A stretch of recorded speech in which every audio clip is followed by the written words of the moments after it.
Ketika orang mulai mikir personal branding, berikutnya adalah, oke, aku mesti bikin konten apa ya untuk membangun personal branding saya.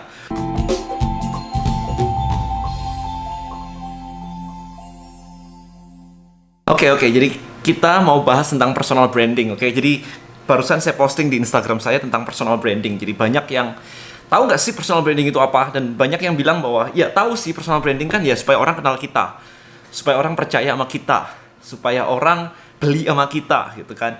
Yes, itu basic sih, basic, bener banget. Nah, kemudian saya juga tulis di situ bahwa ketika orang mulai mikir personal branding, berikutnya adalah, oke, aku mesti bikin konten apa ya untuk membangun personal branding saya. Well, yes, itu salah satu caranya sih memang sih. Dan menurut saya itu basic banget. Ya, literally very, very basic ya. Jadi, ya memang konten gitu kan. Anda mau personal branding, ya konten. Anda mau jualan, ya konten. Anda mau cari traffic, ya konten gitu. So, kenapa harus personal branding? Bahkan ada produk-produk yang nggak pakai personal branding juga bisa besar kan? Alright, so saya pengen menyoroti personal branding lebih dalam lagi. Karena Anda tahu sendiri lah, I'm a digital marketer strategist gitu ya. Jadi strategis, mikirnya itu strategik. Bukan cuman sekedar eksekusi doang, dimana kayak ya udah personal branding ya konten. Habis konten, lakukan secara rutin dan konsisten, maka Anda akan mendapatkan atau membangun personal branding Anda. Well, yes, in some part, tapi buat saya, no. Oke, nggak kayak begitu. Oke, so, ini materi dalam banget ya teman-teman. Saya tadi sempat nanya ke istri saya sih, kayak, Lin, should I, apakah ini enaknya di-share keluar atau enggak ya? Jadi akhirnya dia bilang, ya share aja loh, gak ada masalah, kan kita membantu banyak orang gitu kan. Oke, finally saya share di sini. Karena ini pemikiran dalam banget. Oke, yang pertama saya tulis dulu di sini deh, personal branding gitu ya. Jadi hopefully Anda bisa memahami gitu ya. Personal branding. Nah, kita nggak mau ngomong ini kayak basic banget, konten dan sebagainya. Alright, so sebelum kita ngomong ke personal branding, bisnis Anda sendiri. Jadi saya punya kerangka di sini. Yang pertama adalah new opportunity. Apa gunanya Anda bikin personal branding kalau yang Anda jual ya gitu-gitu aja? Mungkin personal branding Anda akan jadi sih.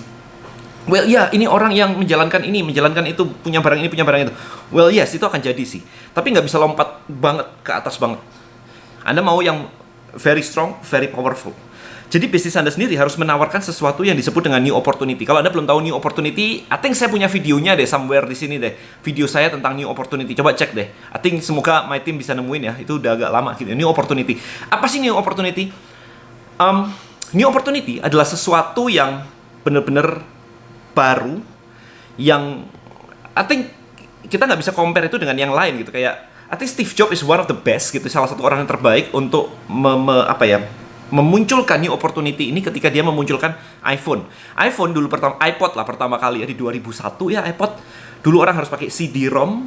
Nah di situ dia bikin iPod dengan tagline-nya thousands of songs inside your pocket gitu. Jadi 1000 lagu di dalam sakumu gitu kan. Habis itu booming banget. Dari situ dia membuat iPhone di 2007, iPhone pertama yang nggak pakai tombol. Kan sebelumnya ada BlackBerry, ada Nokia, semuanya kan pakai tombol semua. Nanti yang pertama kali nggak pakai tombol gitu. Habis itu di 2010 dia launching iPad. Dia nggak ngomong tablet PC. Ya, tablet PC itu a problem with new opportunity. Jadi Microsoft sudah pengen membuat sebuah yang baru, tetapi dia menamainya sesuai dengan yang lama, yaitu PC. Which is kayak ini loh PC desktop dan ini loh tablet PC, jadi desktop yang bisa dibawa-bawa as a tablet gitu, dan gak booming. Ketika diubah oleh Steve Jobs bahwa ini bukanlah PC yang bisa dibawa-bawa, PC ada di sini, handphone ada di sini, kita membutuhkan sesuatu di tengahnya. Jadi dia pinggirin begitu dan iPad-nya muncul begitu waktu itu, yaitu device yang tidak sekecil handphone, terlalu kecil begitu, tapi tidak seberat sebesar PC atau laptop atau apapun itu, enak untuk consumption, nonton, baca, main-main kayak begitu. Makanya pertama nggak ada stylus kan. Pertama kali dia pakai ini doang gitu. Jadi dia menemukan sebuah kategori baru between PC atau komputer dan handphone. There is the new opportunity. Anda lihat ketika di Indonesia ada Deddy Corbuzier dengan OCD-nya, dia memunculkan sebuah kategori baru di Indonesia ya. Kategori baru OCD diet itu. Nah, itu yang disebut dengan new opportunity. Orang nggak ada yang ngelakuin itu semua. Uber, that's new opportunity. Zaman dulu orang panggil taksi begini kan. Lah kalau hujan-hujan gimana ya? Pakai payung sambil begini-begini gitu. Hari ini kalau Anda panggil taksi pakai cara begini, like, lu gila ya ngapain begini? Sekarang udah ada aplikasi, men. Lu kemana aja gitu. So, new opportunity adalah sesuatu yang menyelesaikan sebuah masalah yang sebelumnya orang tuh nggak ngeliat bahwa itu bermasalah. Apa salahnya sih manggil taksi kayak begini? Hey, taksi gitu kan. Apa salahnya sih kayak begini? But once Anda menciptakan Uber menciptakan itu, suddenly yang kayak begini tadi jadi kuno, obsolete gitu.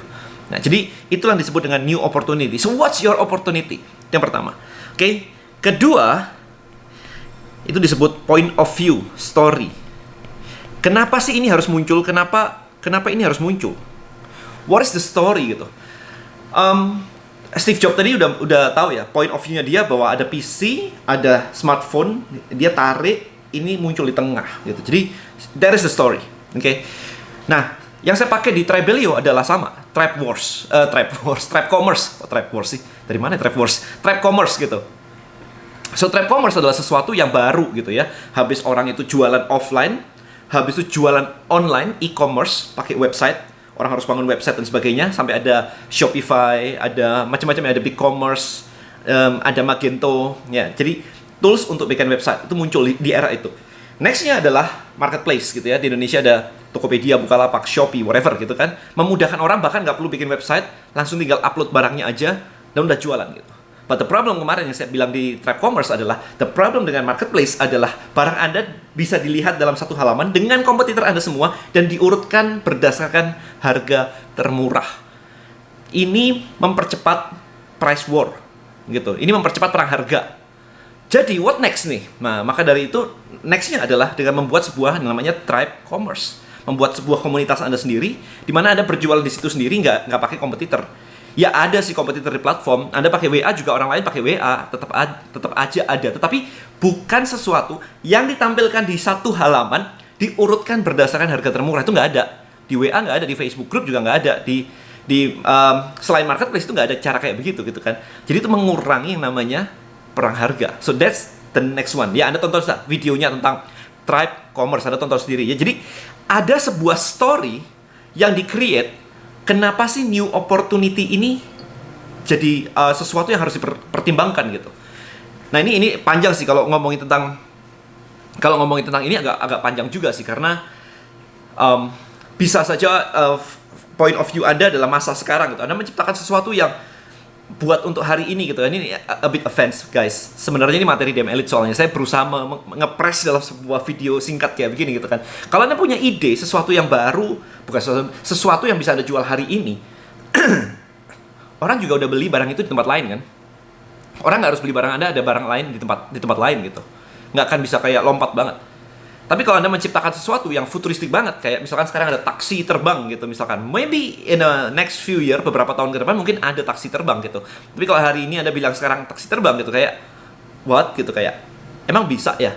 Emang aman ya gitu kan? Orang jadi mau pakai aja ragu gitu kan. Jadi masih kayak gitu. Jadi create something yang tidak terlalu jauh ke depan banget, tetapi tidak di hari ini juga. Well, ketika saya build Tribelio, konsepnya juga kayak begitu. Tidak terlalu jauh ke depan banget, tapi tidak yang hari ini juga. Kalau saya cuma jualan kayak hari ini juga, kayak yang sudah ada kayak begini, maka orang kan nanya, apa bedanya produkmu dengan yang itu? Nah, nggak mau kayak gitu. Yang disebut new opportunity, nggak boleh kayak begituin. Harus ada something new yang bilang bahwa ini berbeda karena ini kayak begini, gitu ya. Jadi, story-nya apa? Nah, habis itu, kita perlu messenger, orangnya. Messenger gitu ya. This is the person, orangnya. Jadi orangnya ini yang akan create the story. Jadi ini di sini, ini akan create the story, akan mengkampanyekan cerita ini. Itu gunanya messenger tadi. Nah, kita sekarang ngomong, inilah gunanya personal branding. Personal branding. Maka di sini Anda berbicara tentang konten. Kontennya apa saja? Ya, kontennya ya of course cerita tentang story ini, bukan random artikel. Oke, bukan random artikel. Jadi bukan sekedar Anda upload terus upload aja gitu kan. It's a passive saya bilangnya waktu di DML kemarin tuh it's a passive content ya. Konten yang lama, konten zaman dulu itu adalah passive content. Anda upload, udah bye-bye gitu kan. Orang biarin aja komen dan sebagainya. Nggak punya sebuah sudut pandang story tertentu. Nah, konten yang pertama. Kemudian, konten ini haruslah menjawab question, pertanyaan dari audience. Oke? Audience punya pertanyaan apapun tentang new opportunity yang Anda tawarkan, ini harus di sini. Nah, nanti saya akan lebih masuk lagi ke personal brandingnya ya. Dan berikutnya ketiga adalah menjawab false belief. Saya punya video tentang false belief juga, tonton itu ya, tonton itu. Kalau Anda lihat di Instagram saya barusan posting, ada teman saya yang bilang bahwa ikut mastermind-nya Denny, ngobrol doang, makan malam doang, besok paginya saya udah dapat 100 juta. Itu cuman praktekin ini doang, baru ini doang. Itu udah 100 juta ya. Mastermind harga waktu itu mastermind-nya harga 80 juta, tapi dalam waktu semalam dia udah balik modal. Like literally happy banget kan? Udah senyum-senyum terus itu sepanjang hari itu. Dan itu di hari pertama. Right. So, kenapa dibuat personal branding habis itu? Kenapa dibuat adanya personal branding? Nah, jadi udah paham ya tadi ya, kontennya seperti ini.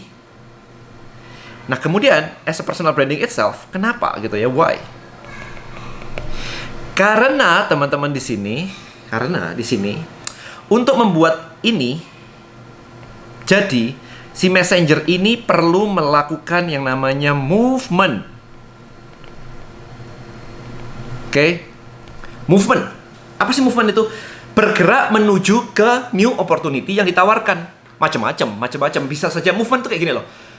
Gerakan 4 sehat 5 sempurna. Minum susu kan? Ya jadi kalau new opportunity-nya pada saat itu jualan susu, ya gerakan 4 sehat 5 sempurna itu orang semua beli susu gitu kan. Ada gerakan anti sampah plastik gitu. Ya, it's okay. Semuanya membersihkan plastik gitu kan. Nah, sekarang apa movement yang bisa Anda ciptakan sehingga ini juga beneficial ke bisnis Anda? What is the movement? Macam-macam di situ. Gerakan anti sampah plastik misalnya tadi saya bilangin, ada kemarin itu bikin gerakan membersihkan sampah di laut, habis itu sampahnya daur ulang, kemudian jadi gelang, kemudian dijual, itu jadi bisnis gede, negara ya, internasional, dijualnya internasional kayak begitu. Jadi itu. Nah, sekarang untuk membuat sebuah movement itu butuh personal branding gitu. Why? Karena untuk membuat sebuah movement harus ada yang namanya public enemy. Nah, Anda lihat nih sekarang nih. Anda lihat nih di sosial media terutama, it's very easy untuk bikin public enemy. Contoh, kita ngomong ini aja deh. Kita ngomong yang agak kemarin gitu ya. Saya barusan ngebaca buku yang namanya Play Bigger gitu ya. Kalau Anda follower saya, Anda tahu saya suka sekali showing the book gitu kan. Ketika Salesforce, Anda tahu ya, Salesforce, sebuah perusahaan CRM ya, yang gede banget di Amerika. Itu cloud based, jadi softwarenya itu nggak kayak zaman dulu pakai CD begitu, tapi mereka sudah sign up lewat internet, udah langsung daftar, udah langsung bisa pakai, ya, jadi nggak perlu pakai CD lagi gitu. Itu idenya mereka. Maka dia menciptakan public enemy, yaitu kompetitornya dia. Kompetitornya dia waktu itu adalah CRM company juga, sebuah perusahaan CRM, ya, database gitu kan, tapi pakai CD-ROM. Jadi si Salesforce ini sampai minta izin ke kotanya, City of, I think San Francisco ya kalau nggak salah ya, City of San Francisco, minta permit, izin untuk memerangi software dengan alasan bahwa software itu kalau orang harus beli CD-ROM terus, itu hurting American economy. Wow gitu ya, sampai minta izin dulu gitu. Kemudian dia bilang kalau misalkan orang harus beli CD terus kayak begini bertahun-tahun dengan jumlah yang segitu banyak, yang terjadi adalah ini jadi waste gitu, jadi apa sih, limbah ya, CD-ROM itu jadi limbah di tanah Amerika. Nah akhirnya di permitnya diizinkan, dikasih gitu sama City of San Francisco. Jadi akhirnya dia bikin public enemy-nya, kita no software, we fight against software gitu. Software itu problem. Jadi dia create kayak begitu, creating public enemy. Jadi si ownernya itu langsung ngundang media, ngundang press gitu-gitu ya, untuk campaign ini, public enemy-nya udah clear. Nah ini movement. Movement akan kuat banget kalau ada messengernya. Bisa nggak pakai sebuah company gitu? Ya bisa-bisa aja sih, as a company sih. Tapi orang itu lebih suka diajak move itu oleh orang. Makanya ini jadi kalau dalam sisi sosial media ini jadi pedang bermata dua. Kalau ada orang-orang yang hate speech, itu sebenarnya movement. Sebenarnya kan. Pro sini, nggak pro sini gitu kan. Lihat aja. Pro sini, nggak pro situ gitu kan. It's called movement. Harus ada sesuatu yang dilawan. Nah, ketika ada sesuatu yang dilawan kayak begini, maka yang terjadi adalah dua kubu kan. Ada kubu satu, ada kubu dua. Gitu. Maka, menciptakan keberpihakan seperti ini akan membuat kontennya jadi viral. Ada orang yang akan pro di kubu satu, ada orang yang akan pro di kubu dua. Dan itu nggak ada masalah. Tetapi mereka terfilter siapa pro saya, siapa pro dia. Gitu. Nah, ini strategi marketing sebenarnya. Nah, karena bisa terpisah kayak begini, maka movementnya bisa jadi. Sehingga mendukung point of view story, dan akhirnya membuat opportunity-nya dia laku. So that's the power of personal branding. Bukan cuman content creator, teman-teman. Content creator doang itu urusannya cuman di sini sama paling enggak di sini doang. That's it. Cuman ini. Right? So ini saya memberikan kepada Anda, this is the grand strategy dari sebuah personal branding yang kuat sehingga dia bisa menggerakkan opini. Kalau orang trust, Anda bilang tadi, "Oh, trust. Oh, bisa dipercaya sehingga barang saya laku." Yes, itu cuman kayak Anda kayak lompat-lompat gitu ya. Anda lompat-lompat di sini sedikit, di sini sedikit, di sini sedikit. So, ini loh yang disebut dengan grand strateginya personal branding itu kayak apa. Jadi urutannya rapi banget seperti ini. Ini memang materinya agak berat. Please, saran saya, tonton ulang video ini. Kalau perlu sekali, 2 kali, 3 kali. Kemudian kata-kata yang saya sebutkan, new opportunity lah. Habis itu messenger lah. Messenger itu orang ya, maksudnya nabi. Nabi itu namanya messenger. Movement lah gitu ya. Anda cari deh di video saya. Itu banyak banget kok. False belief lah. Itu banyak banget di YouTube saya. Alright? So, thank you so much. Yuk sekarang kita diskusi di komen. Personal branding kayak apa? Kemudian new opportunity Anda seperti apa? Story Anda seperti apa? Movement Anda seperti apa? Biasanya, sebelum saya akhiri, biasanya kebanyakan orang cuma mitu. Dia jual begitu, gua ikutan. That's it. Tidak memiliki new opportunity, tidak memiliki ini, dan itu problem terbesar kenapa Anda perang harga. See you in the next video. Bye bye.